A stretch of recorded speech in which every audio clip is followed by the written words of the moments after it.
आवाज महाराष्ट्राचा।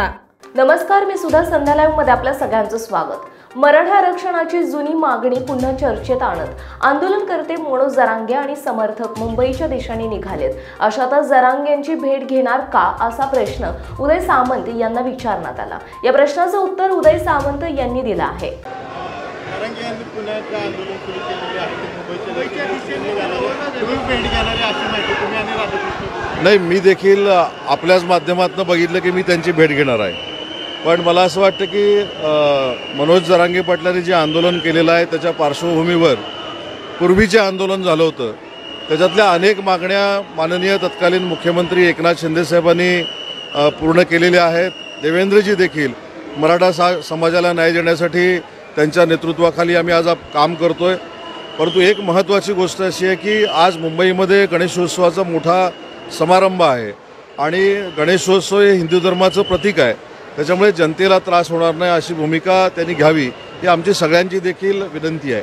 आता काल उपसमितीची बैठक झाली, त्या समितीमध्ये मी देखील आहे। त्यांची जी मागणी होती की शिंदे समितीला 6 महिन्याची मुदतवाढ द्यावी, त्यामध्ये देखील आम्ही निर्णय घेतलेला आहे। त्याच्यामुळे मला असं वाटतं की शासन त्यांच्या मागण्यांचा पूर्ण पद्धतीनं विचार करण्यासाठी तयार आहे। त्यासाठी समिती स्थापन केलेली आहे।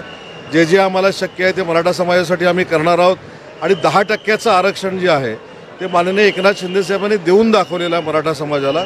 पण हे सगळं करत असताना संयमानं घेतलं पाहिजे, हीच भूमिका असावी।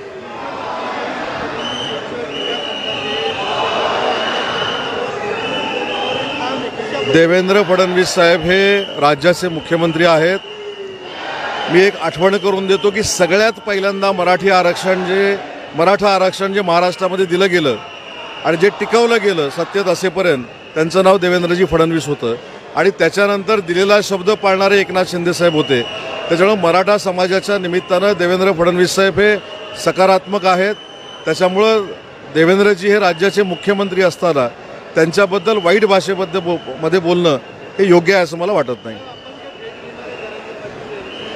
मी जरांगे पाटलांची भेट घेणार आहे आपल्याकडनंच मला कळलेलं आहे, त्या पण आपल्याकडनंच मला कळलं, अजून मी ठरवलेलं नाही आहे। मी तेच सांगितलं की आपल्या माध्यमातूनच मला कळलं की मी त्यांची भेट घेणार आहे, पण मी अजून ठरवलेलं नाही। नाही, तयारीत एक लक्षात ठेवा, शासनाबरोबर चर्चा करायची तयारी त्यांनी जर दर्शवली तर शासन देखील त्यांच्याबरोबर चर्चा करायला तयार आहे आणि त्यांच्या चर्चेसाठीच काल आम्ही उपसमितीची बैठक घेतली।